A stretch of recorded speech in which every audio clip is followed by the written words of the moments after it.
let's just have a look at a small AV about them. So it's quick and exciting. We stole it from you. Seed round by a special investor. Yeah, so.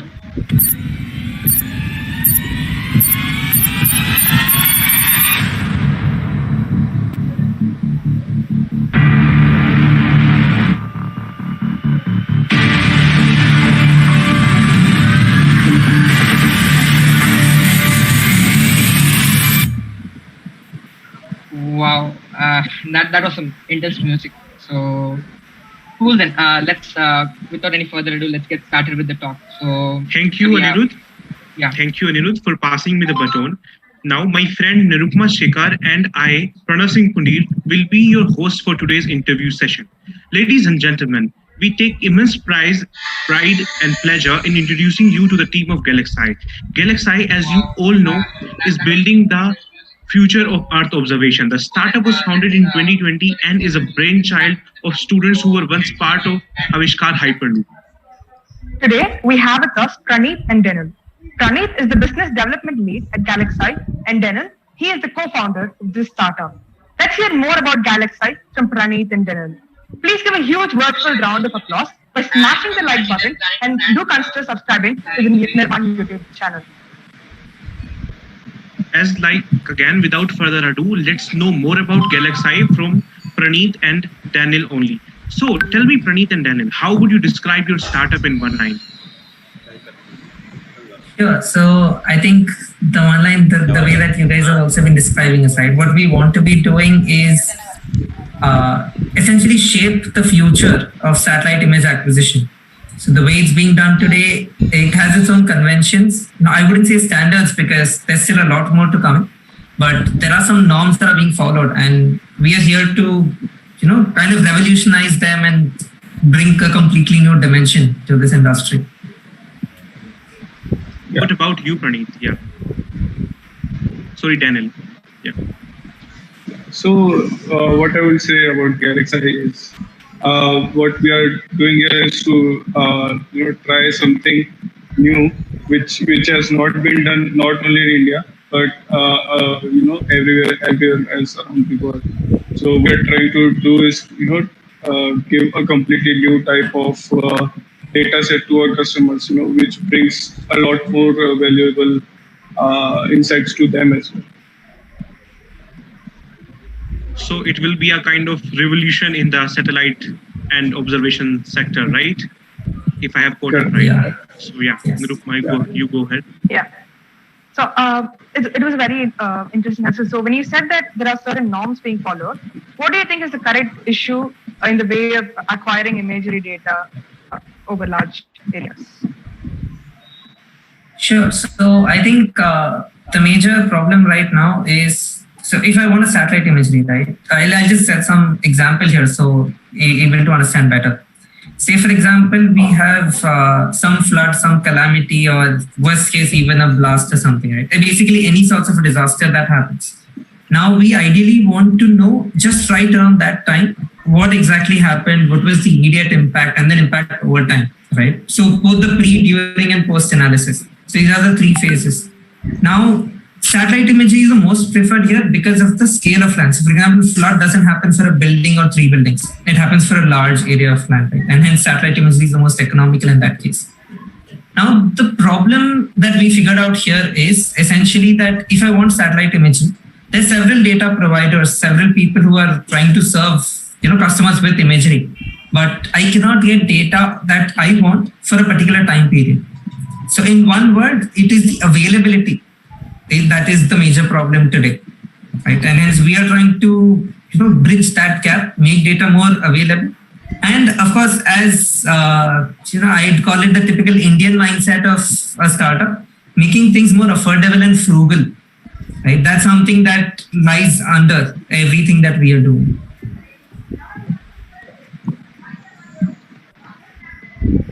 What's your take, Daniel? Like, as very well described by Praneeth, why do you think? Yeah, so what Brent said is actually absolutely true. The data availability part is the bottleneck here, because making these satellites is a challenging task on itself. And what we saw earlier was only government taking up it as a project, so to get the imagery of the Earth's surface. But now in recent years, I guess after 2012, we see private players coming up just to increase the availability of data, because what we were finding at that time was there are a lot more insights that can be derived from the satellite images. And that's what kicked off some of the commercial players coming into the market. But that again has been, that bottleneck, I guess, has not been, washed away. It is still a bottleneck, and that's why people are now also trying to come up with, building more satellites and, building a constellation of satellites, which again impacts the overall generation of the images. So affordability and accessibility is the two things which I can very well get from the points you have put forth, right? So I have a little follow-up. So ISRO has been doing this for a long time, and so is NASA. So how is your setup different?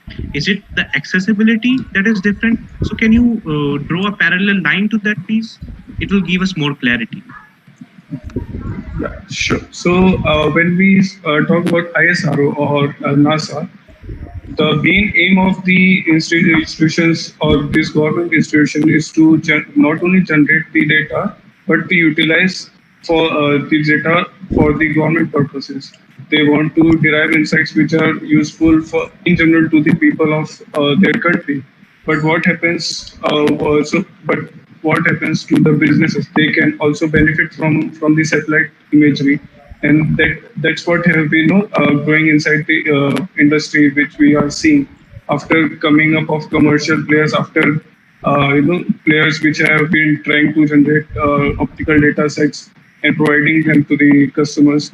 And when these commercial players come, they try to make the data more affordable as well, so that businesses can take up, and that will increase the amount of work or amount of insights which is again being derived. That goes into a positive loop, and that again improves, keeps the number of players increasing. Yeah. And also to just add that, so most typically, right, these satellites that are being put up by government organizations, say NASA, ESA, ISRO, and all of these, they do provide data and that's publicly available. But the kind of resolution, right? So the image quality. So for example, if typical data sets, let's say I take a 10-meter resolution, which means 10 meter by 10 meter on ground is 1 pixel on that image, right? So I would rather fit in 9 cars in that image, in that area of a 10 by 10 meter, right? So I'm just basically trying to show that all of these will constitute 1 pixel. However, companies would actually want to count cars, right? And that's not something that we'd be able to do with that resolution of image. That's got its own applications, but what we are trying to target is more on the high quality imagery. I hope that answer has definitely given the clear picture of the GalaxEye to our viewers. So I have a question with that. So how valuable is the market for satellite image acquisition? What is your take on that? Sure. So on the market, right, first of all, it is at a very nascent stage. As in today, if you look, people are using satellite imagery more on the governments, more on the defense sector. So you see news channels, almost every 2-3 weeks, we see some images being floated about India-China border, India-Pakistan border, and so on. So these are some common use cases of how satellite imagery is now spread out. People know satellite imagery like that. But what's been growing is the commercial satellite imagery, where companies, right? So say, for example, a typical case study was where Walmart used satellite imagery to count cars and hence predict sales, right? Similarly, there's other companies like Reliance who are using this for mining. And there are several examples. If you go online, there's so many case studies. So this industry globally, the commercial satellite imagery market is today a $3 billion market, just the commercial satellite imagery. I'm not talking about defense. I'm not talking about the extended applications of imagery. There's a lot of bifurcations. So just looking at that, growing at a very steep curve, so all of this is actually a lot of, it's a lot attracting to both industries who want to use imagery and companies like us who want to provide data that would be converted to imagery and hence insights. In adding to what it said. Yeah, go ahead then. Yeah. So adding to what Prince said here, what we are seeing right now, so 5 years till now, what we saw is that government or defense was the major player which took the images.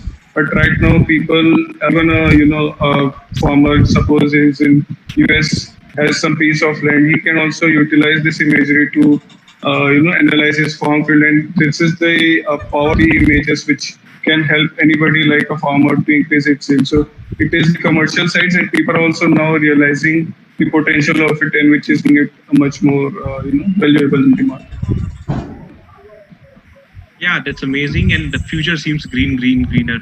So, Nirupma, yes, you go ahead.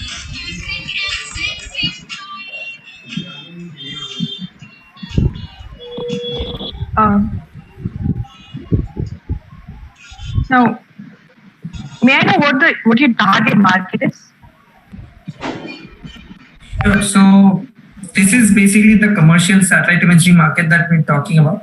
It's more like our SAM, right? So in a typical market bifurcation, there's the total addressable market, then the serviceable addressable market, and then the target market, right?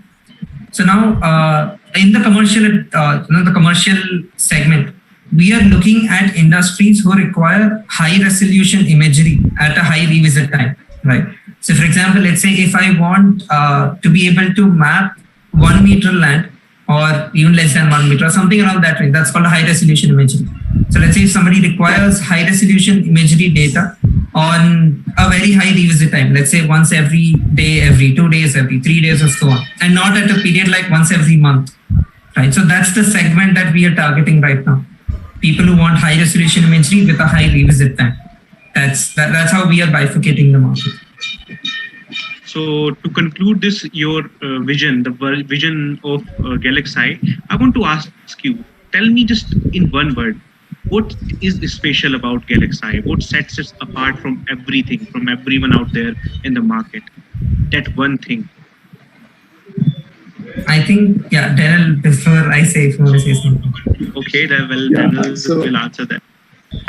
Yeah, so telling one word about it is the team. The team which we have is the, one of the greatest things which we have right now, and will be the greatest thing which Galaxy has, because it comes out of, Hyperloop, and I think most of you guys are aware about the, achievements which we got after working in Hyperloop. And the team, when we are connected, so we come from a background where we are connected for about 1 or 2 years.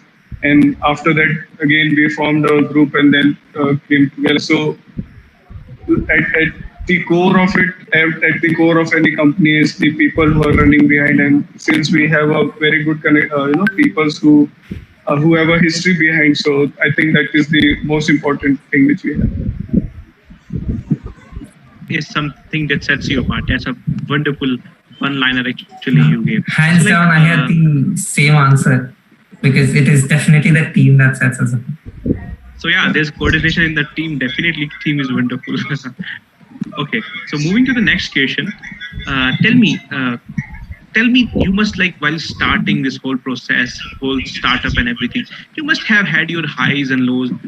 You tell me those moments which you cherish, your highs or lows, whatever you feel right sharing. So tell us that. So I guess whenever a company starts, they start with a sense of an idea. They have something in their mind, and they just go ahead, try to at the initial stages they will try to go explore, do literature surveys. So what happens is when you only have an idea, you don't have you have not gone through, you have not done a deep analysis. You have a very good confidence level, and you try to do all of the things, and that is the high point. Actually, we start with a very high point. But when we do literature surveys, there comes a point where the idea seems a little non-feasible, because we didn't much literature survey when we had the idea. So there comes the low point of it. But again, the key point here is to again go dig deep into your analysis and try to change your idea. No, I would not say change, but modify your idea with respect to the market you are trying to penetrate in, the customer or the mindset of your customers. You incorporate those values, and then you again, bounce back to your high. So I would say that the similar curve, which I guess we have also followed. So we started off a year back in 2020. A year and a half back in 2020, we started an idea. And I think Pranit will also agree with me that we started with a little bit different concept, not very different, but a little bit different concept. And now we are, after talking to customers, after talking to various peoples and getting to know their, getting the demand of the market, we have changed or we have modified our idea slightly bit. And yeah, so in this process we had our highs and lows. That's a very insightful answer. Now, I believe that one of the key members of this team was Professor S.R. Chakravarti sir. How vital do you think was having a member at the right time from the very initial stages of the startup was for you? And could you walk us through the experience? Yeah. So, as you know, Professor Satya was before we started with him, he was already involved with various other startups such as Agnikul, ePlane, X2 Fuels. So he had a very good background in working with startups. What problems they face when they start, because startup generally tries to go from 0 to 1. They cannot go with a traditional mindset of, okay, so I put all this money, get people together, do the things. The startup cannot do this thing. The startup has to do everything, almost everything on its own. So getting an advisor who is still with some great startups will always helps us in the process. So that we can take all the advices, and he always tells us at the right moment of time. He tells us what to do, what not to do, how can it affect, and we discuss with him. So yeah, we all always look up to his experiences and his thoughts when we are trying out something.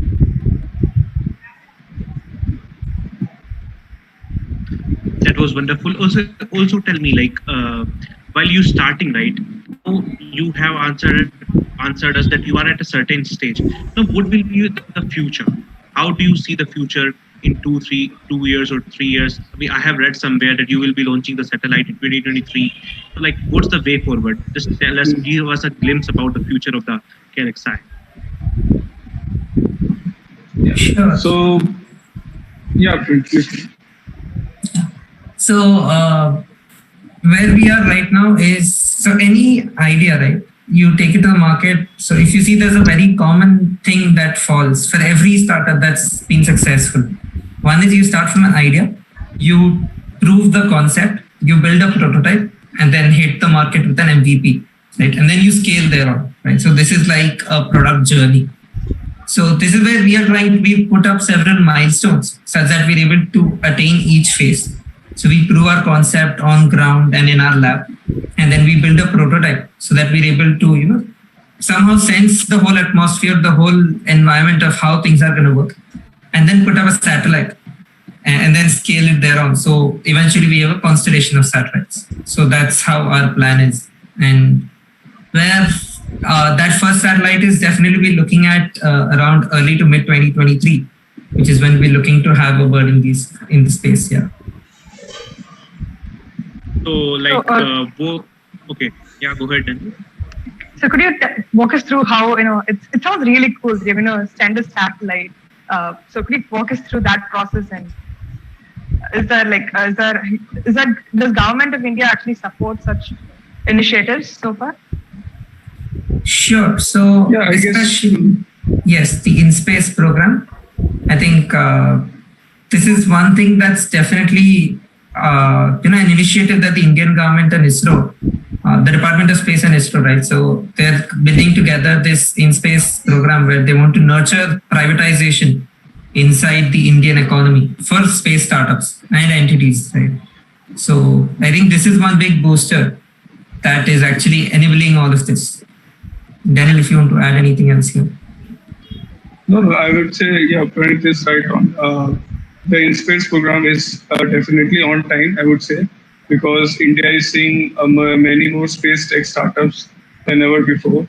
And one more thing which I can add is that there is a lot more enthusiasm in private companies as well. They want to come out and support these startups by coming into some partnerships, because in that way they can also enter this domain. So what we see is great ecosystem growing here in India. Also, like recently I was also wondering, like you have to the initial funding side, so like how are you managing your finances? Because initially, like for startups of technical backgrounds, it is hard to manage finances and everything, being the part of the like financial technical institution, so it sometimes become hard. So like how are you doing that? So I think the key to that is planning, because even before raising funds, we have spent 2-3 iterations of our planning just to get to that exact figure, trying to brainstorm on where all we would require funds, trying to see where we can optimize the amount of funds that we require. So of course there are contingencies, right? So there are some safety factors that do come in, but the more rigorous your planning is, the easier it becomes later. So now we know that we had allocated this much of an amount, and we know it is possible because we have done that literature. We've spoken to people, and we have a good bill of materials. We have a good BOM with us. So I think that level of planning, the more that we do, the easier it becomes. The planning is what makes success is something you are like following. Okay, so now I have a bit of nostalgic question for you. So like I believe Team Avishkar Hyperloop played an important part in the creation of the startup. So tell us, how was the journey with Avishkar and how coming out of this? Tell us a bit about it. It must have been interesting. Definitely. So, Go on. Avishkar Hyperloop started because of CS. He came up with the idea of putting a team together in the IIT Madras and going after the SpaceX competition. So but they started somewhat late in 2017, and they tried to enter the competition, and they cleared the first round of it as well. But after that, we couldn't clear the second round. But he got invited to the SpaceX for that competition as a guest. He went there, and that actually helped him to know how other teams come make pods, what is the process they follow, and he was able to make his network, communicate with other people, get to know how they are doing things, and that's how. And after coming back from him, we actually had a very all team meeting just after he came. And then he briefed us about what's really happening there. So this actually helps when you get to know, or when you go to an event like this, you get a feel of how it is, and you get the real importance of it, because you cannot get it, not doing just sitting behind some other room. You cannot get it, or just look to some videos. We cannot get it. But when we look all those things happening in front of our eyes, that is the great motivation. And coming back from, when we came back from there, we had our team meeting, and we decided that we'll go hammer and tongs for this 2018 competition. And that is what we did back then. We started, so all the team used to come at C5, spend 2-3 hours a day initially, brainstorm all the things, trying to just come up with how our pod should look, what all should be the key elements, and those technical aspects. So what helped us in that phase, I would say, is the communication between the team members, and the discussion, brainstormings that helped us. And that was one of the phase which again helped us clear our first stage and second stage as well. For the second stage, since where we had invested much of the time in this designing the pod, that is second motivation which people get from there, right? You have invested in something and you again invest more on it so that it can, someday it can be realized. And that's how we cleared, I think, the second iteration or the second, level of the competition. Again, the next challenge was to make the pod, I guess. And I would, hand over it to Pranit because he was one of the key person there at that point of time, because of whom we were able to manufacture the pod in time, which is around in 3 months. We were able to raise the funding, manufacture the pod, take the pod to LA. So yeah, please go ahead and tell about that journey. Yeah, before I go ahead, I think Daniel is being quite humble here. Right, so he'd taken care of several subsystems, and I'd say that was the case with everybody in the team, right? So all of us stepped up to levels where we were taking up a lot of responsibilities and ensuring that we were putting in our best. So together, all of us came, and then we, there was no allocation that you were doing this and you were doing that. We just took things up and we started assembling the pod. Of course, there's manufacturing, procurement, and all of those phases. And then we ran the pod at 4 a.m. in the morning, or rather the night, right? So we spent whole night actually assembling and doing all of those checks and finally run the pod. And that was the moment that everybody had invested more than a year and like almost 2 years just for that 10 seconds of run, right? So you see something like your brainchild that's actually taking life, right? So there, and then after that, all of us went to the SpaceX competition, and then we took this pod. That was a great experience because there we were the only team from Asia to reach the finals among the top 20, and we finished among the top 10 as the best debutant team. And so there we got a chance to meet Elon Musk. There were a lot of moments for us. So for example, we had this, since we were the only team from Asia, we had this Indian flag put up on our tent, and especially in the valley, right? So you see that there's a lot of people with Indian origin, or at least some relations. And then people come and say, we've had people literally come and say us, that's great. We've never expected an Indian team to reach this far. Right? So that kind of a comment gives us a feeling of pride that yes, even teams from India can do it. And it's just, that the people coming together. And after that experience there were several members who carried on to the team, because some people graduate, some new people join in. And then that chain kept on continuing. And today we have the 4th iteration of Avishkar, who've successfully developed the first ever contactless propulsion pod in Asia. That's basically the most advanced technology for a Hyperloop being run, right? So that's something that the 4.0 of our team has achieved, and they've actually tested, which is amazing despite the pandemic. So that's how we've been through quite a long journey, where starting from day one, where we went to authorities and people say that, are you talking about a student team that requires a budget of 1 crore, which is greater than a lot of student-run festivals, right? Close to, a lot of large teams even don't have this much of a budget. So we had a lot of jaw-dropping that we faced, and then thereon achieving a stage we are today, where we are now talking about actually commercializing Hyperloop, developing technologies for commercial Hyperloop, trying to facilitate that gap. It's something that we've come a long way, and we've taken a lot of time to answer, but then I think we definitely need to give justice to all of those years, all of the efforts that we've put in. And in this type of journeys, communication.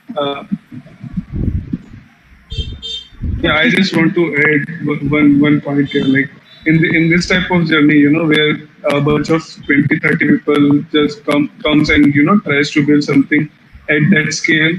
It is not just it is the efforts of other people who come in, you who are also being the part of your journey, who come to advise you, and help you out in some ways where you can, in some parts where you will fail. So one of the key persons where I think Ravi Santhanam sir, ex-MD of Hindustan Motors.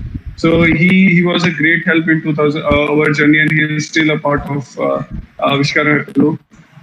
So people, and of course Satya sir, who was also advising us all the way through the whole competition. So it's all about, I would say, the team, the efforts, the team members put in, and these key people, who come and give you great advices, help you in time to time, so that eventually we all reach to that level.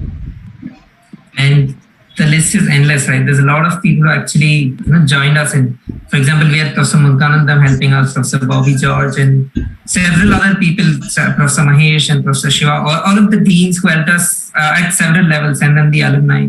Basically, there were a lot of stakeholders involved, and getting support from each of them actually made this happen. Yeah. Wow, I'm speechless.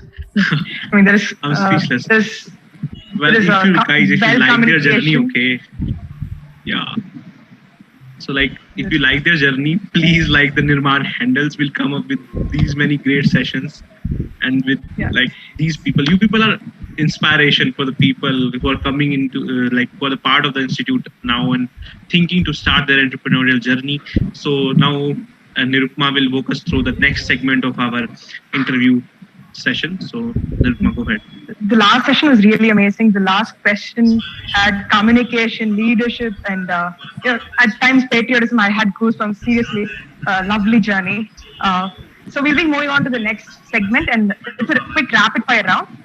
We will tell you a word, and both of you must tell the first word which comes to your mind. You can even make it a sentence. It's not a big deal. So Praneeth, the first word is Elon Musk or Jeff Bezos. You have to choose. Elon Musk. Definitely not. Like, what come to your head? Like, what come to your head when you think about Elon Musk? That's one thing. Elon Musk. Yeah. What is that one thing? Tell me, Asad. Yeah, especially meeting him directly. Speak it up. I think as soon as I hear Elon Musk, there's two things that come to my mind. One is that picture that we see every now and then, our picture with Elon Musk. And the second thing is how our journey through Hyperloop and then through the space tech of where Elon Musk is now, trying to pioneer. So I think that journey map and that image, these are two things that definitely flash my mind. What about you, Daniel? Elon Musk. I would say Occupy Mars. That is the best statement I like about which has been given by Musk. Because when we see him, everything which he develops, right from which he's trying to develop, coming from SpaceX and what all not, but everything is aligned to reaching Mars and having a population there. So everything what he does is aligned to that main goal. So I would say, and that is his plan. So what we like about him is to have a big idea. It should not be like you have some small idea. He really has a big idea, but again he starts small, keeps developing, and then he finally achieves it. So, and I again like that tagline also, Occupy Mars. So yeah, definitely just a word will do. So when we say SpaceX, what does word come to your mind? SpaceX, I would say it is changing. It was reusable boosters before some time. Now it is Starship. And again, I think there will come some one of the new technologies will be offered. So that keeps changing, I guess. What about you, Praneeth? Yeah, I think one thing that comes to my mind is the Dragon Group, and basically going those missions to space. These are things that SpaceX is doing amazingly well, and now there's a lot of people who are also doing that. So, like, if someone has asked me about SpaceX and one word, I would have said competition, but still, okay, moving. SpaceX wouldn't be a competition, though. Yeah. Yeah. I would not say competition, but I would say acceleration. The way they accelerate towards their goal, I guess that is one of the things which is to be admired. Okay, Maya. So the next word, ISRO.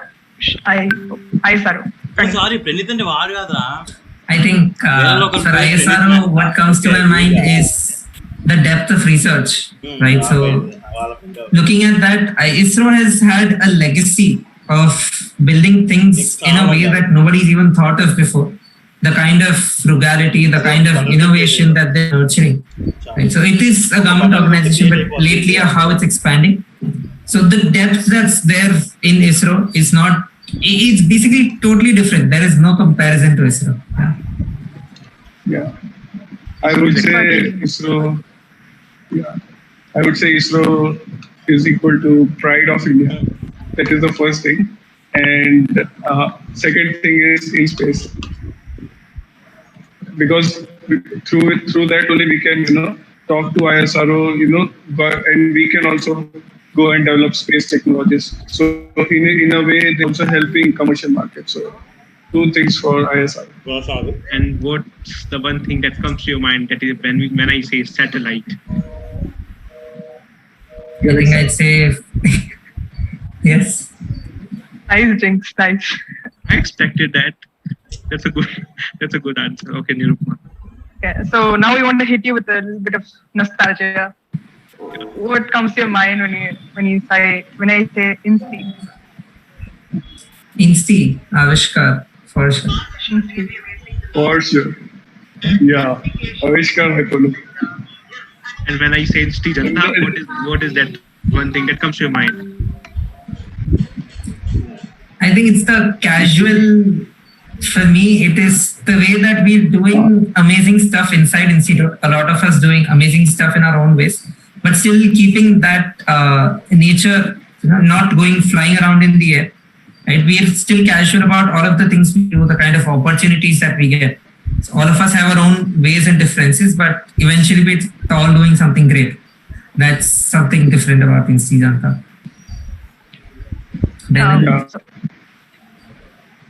Dennis? Janta, I would say the casual I find here between people, people coming from all the parts of India, not just from Andhra Pradesh, also people coming from North India as well and Central India as well. I come from Central India, so you get to meet people from all of the parts of India. That is one thing which I just like about this institute. This institute. Yeah. So the next word, C5. I'm pretty much expecting the answer. C5. Avishkar. Yeah. Okay, so fine. Now it's time for little We'll continue Nirmaan that. endorsement.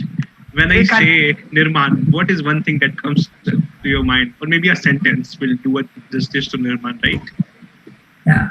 For me, Nirmaan is basically one word that I'd say for Nirmaan is an enabler, right? So Nirmaan as an entity actually enables a lot of ideas. So sitting in the classrooms, hearing lectures, there's a lot of people who get that bulb lit, saying that, okay, I have an idea and I want to work on it. So ideally your go-to place should be Nirmaan because that gives you a platform to test and eventually that's enabling you to step up your game where you cross Nirmaan and then there's a lot of other programs like GDC and then the IITM incubation cell and then there's a long journey ahead.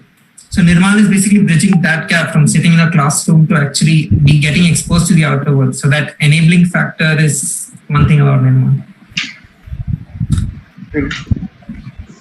Yeah, so I would say that I come from a master's background. So I have seen many research scholars, and the good thing is most of the research are actually so good that they can build a product out of it.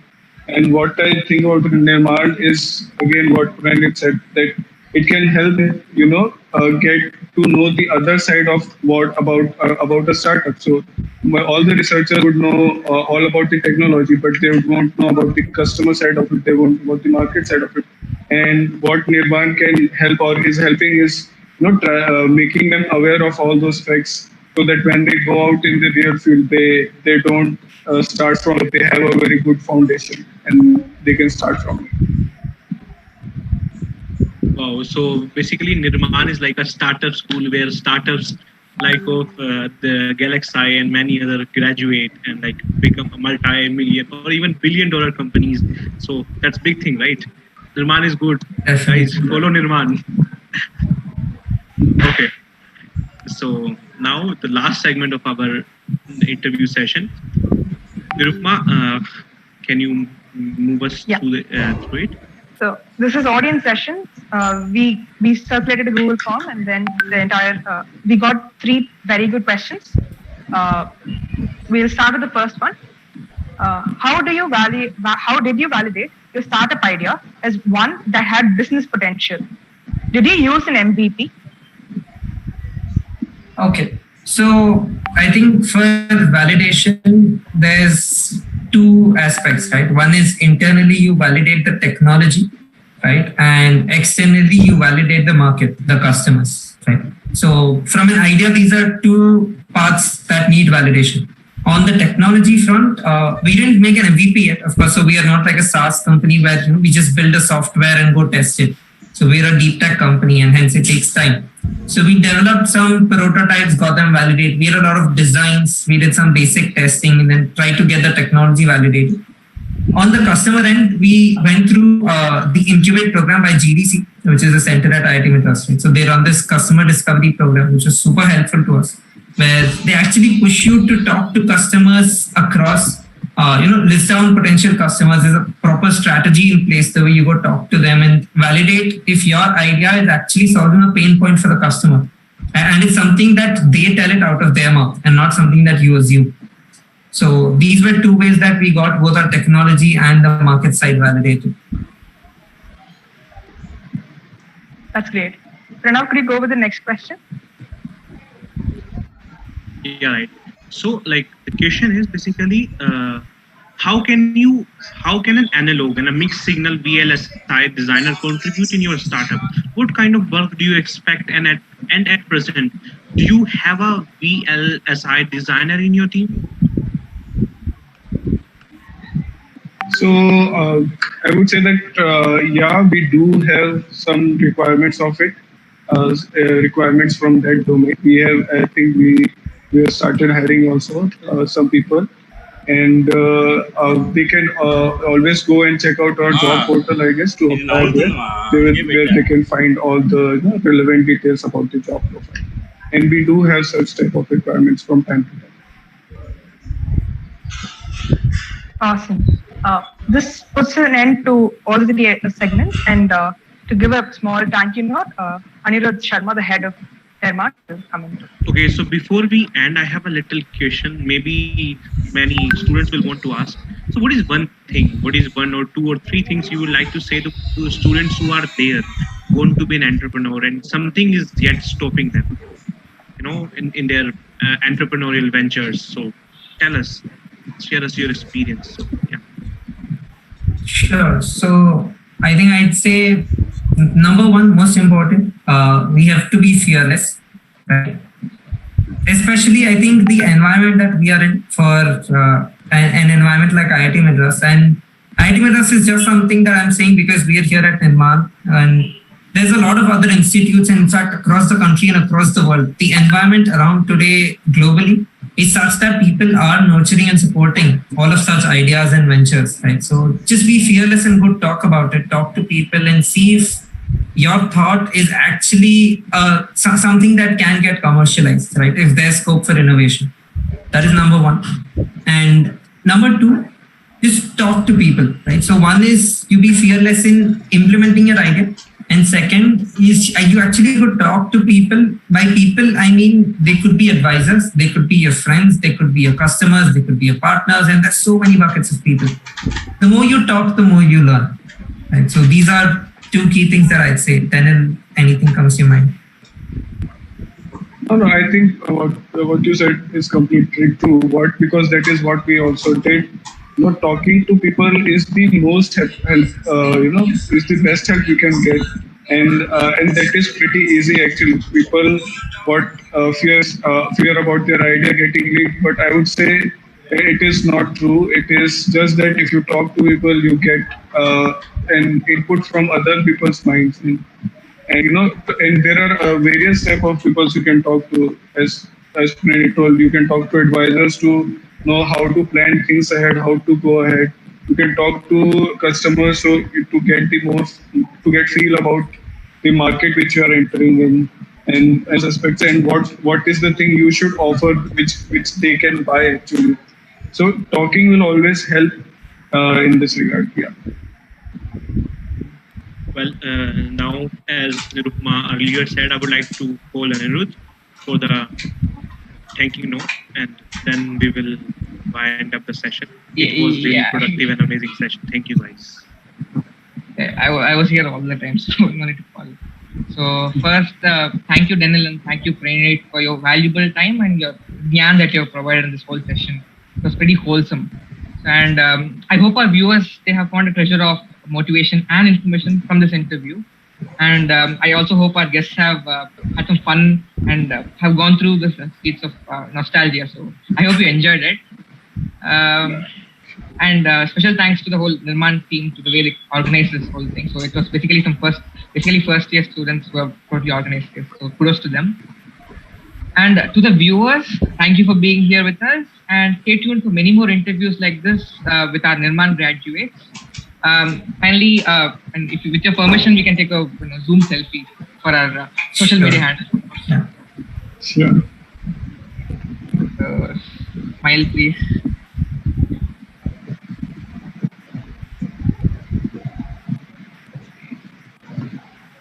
Yeah, we will share them with you. Works. Sure. Yeah, thank you. We're having a good photo. I'm telling you, Nirmaan, you always spoil. No, this one's good. This one's gold. This one's gold. Okay, good. Cool then. Yeah, thanks a lot, guys. So, Thanks, all the best guys. with your whole venture, because we'll be looking forward to the 2023 satellite launch. All the best for your future endeavors, guys. And it was really, really fun session. Thank you, Praneeth, and thank you, Daniel, for giving us your valuable time. And we, the team of Nirmaan, wish you all the very, very best from bottom of our hearts. So thank you again. Thank you, guys. Doing great work, and all the best to every other's effort. Yeah. Thank you. Thanks. Thank you guys for inviting us, and all the best. Yeah. Pleasure is all ours. Yeah. Cool then. So, bye audience first, and then bye to the guests as well. Thanks for your time. Thank you. Okay. All Was the it a best. working day today? Thank you. Just asking. So